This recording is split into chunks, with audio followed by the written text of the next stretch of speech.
I often start these wildlife walk videos sort of second guessing myself and wondering whether I'm actually going to be able to film enough things to make something you'd want to watch.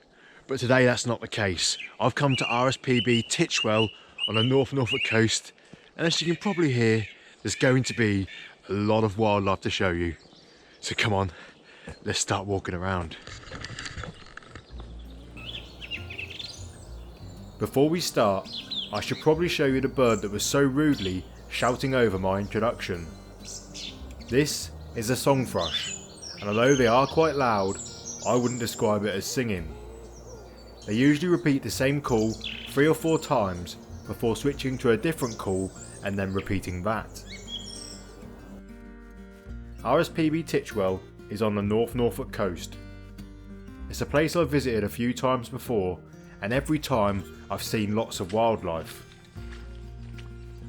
It seemed like today's walk was going to be the same. Just as I entered the reserve, a stoat ran past.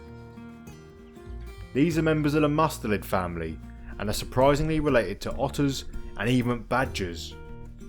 I tried to get a better view of it, but it soon disappeared into the verge of a country lane.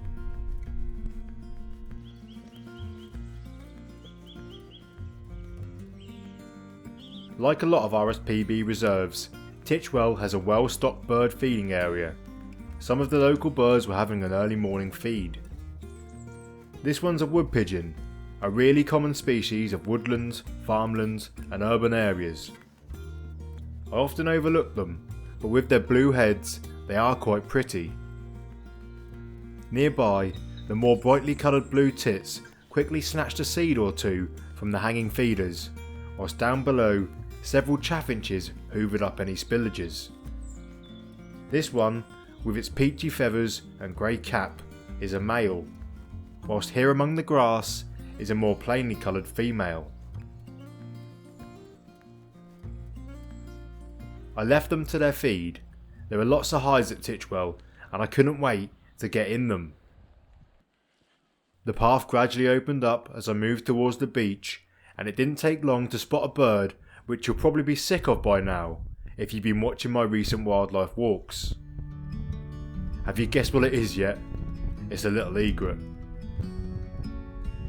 Recently, it feels like I could close my eyes and point my camera in any direction and still have a good chance of filming a little egret.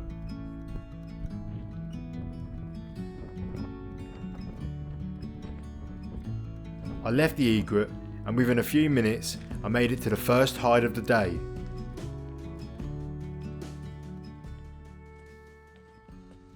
Welcome to Island Hide. Now, as I walked down the track, I did speak to a man who told me that it was very, very quiet in this hide. Not just in terms of people, it's just me, but also in terms of wildlife out there on the lagoon.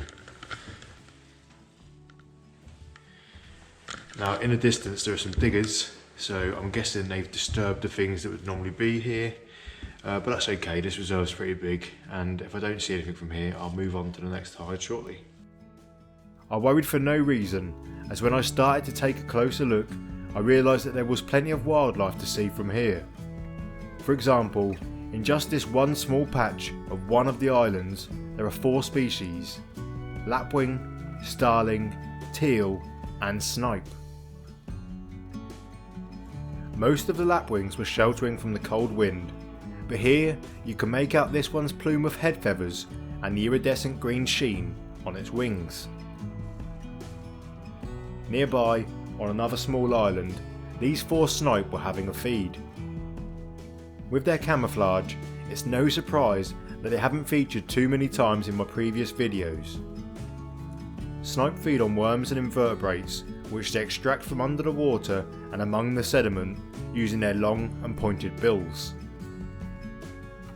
Close to the snipe, and also searching for a meal, was this redshank.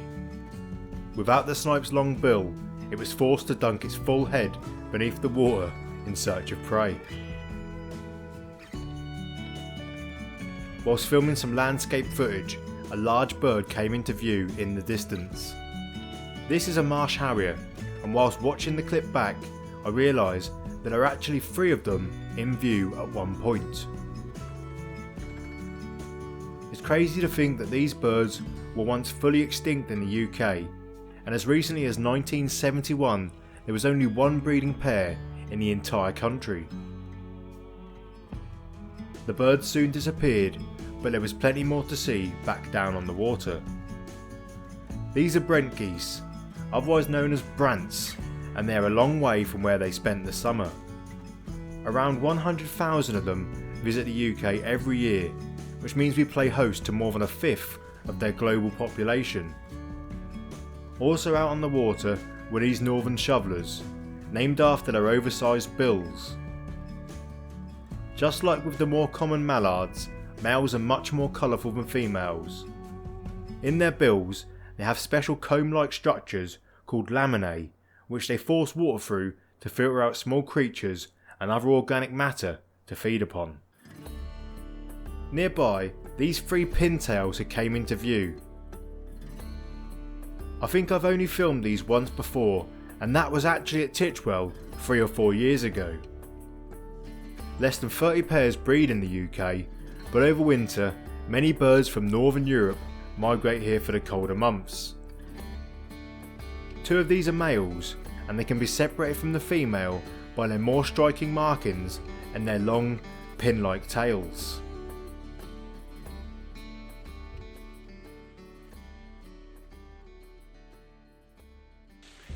I've stayed in here for much longer than I expected, probably about an hour and a half, but there's just so much wildlife, it keeps coming and going.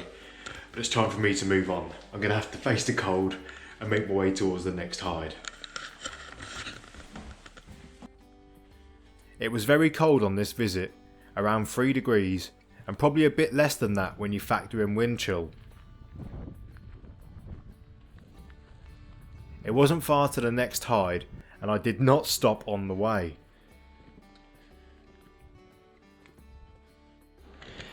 It's just me in this hide, and I can't see too many birds out there either. But just here on the side, someone has left this, which is called a mermaid's purse, and it's actually the egg, or the egg case, of a species of shark or dogfish or ray. Yeah, pretty cool. This mermaid's purse was very light and definitely empty. I couldn't see any exit holes, so I'm guessing whatever was inside never made it to hatching. This is Perinda hide, which is made up of 2 sides, with the part I was in facing out towards a brackish marsh. Although at first I couldn't see many birds, I gradually got my eye in and noticed some movement. This is a grey plover. Around 30,000 of these overwinter in the UK, and more than 60,000 pass through every spring on their way back to their northern European breeding grounds. Also among the brown vegetation were lots of widgeon. The males of this species are quite pretty, with chestnut heads and orangey yellow caps. They also have pink coloured chests, but I don't think you can see that from this footage. Only around 300 pairs of widgeon nest in the UK, but this number swells massively in the winter when more than 400,000 visit the country.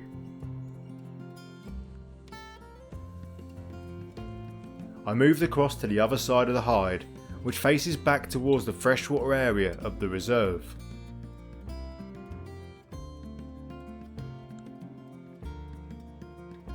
The only bird close to the hide was this lone male teal.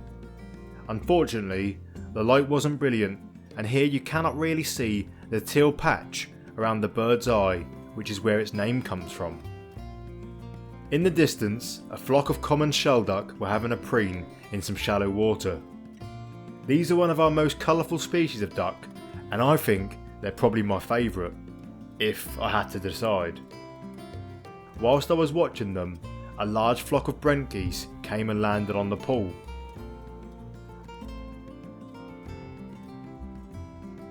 These are a dark-bellied variant of the Brent goose, and from late February to March they'll head northwards once more to Russia, where they breed.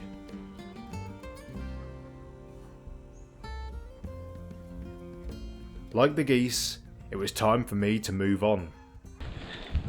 The forecast has changed slightly. It was meant to be dry all day, but now it's predicted to rain in the next half hour.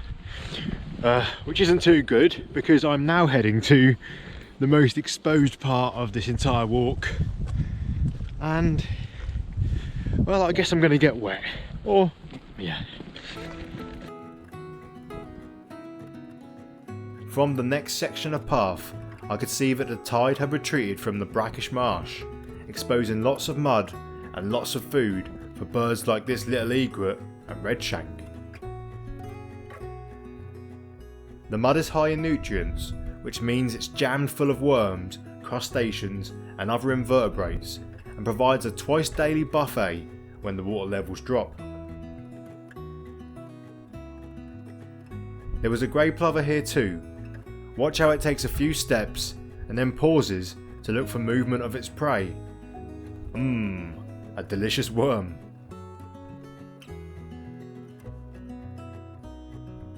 I carried on walking. Although the sky was looking a bit menacing, I've managed to stay dry so far. The path gave way to sand and marram grass as I made it to where the reserve meets with the North Sea. Are you doing alright? It was really windy here, great for green energy, but not so good for trying to film distant birds. Although I did get this shaky clip of some gobwits feeding along the tide line. It's far too cold for me to stay on that beach, and I can just feel a little bit of drizzle starting. So I'm going to make a smart move and head back towards the main reserve so I can at least pop into a hide if it does start chucking it down. And also so my fingers don't fall off from frostbite. With all of my digits still attached, for now, I hurried back inland. Where I'd seen the grey plover a short while ago, the water level had dropped even further and a much larger wader had made an appearance. This is the Eurasian curlew, the largest wader in Europe. If you'd like to learn lots more about them, I've recently made a fact file and we'll put a link to that at the end of this video.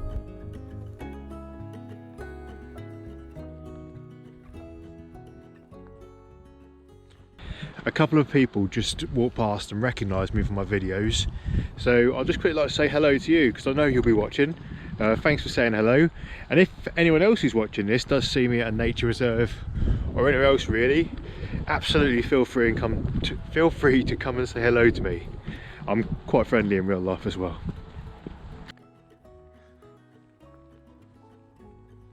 I'm terrible with names, but while speaking with those people, they told me that a tawny owl had been seen nearby, so of course I went looking for it, and as I'm talking to you about it, you'll be surprised to know I was successful.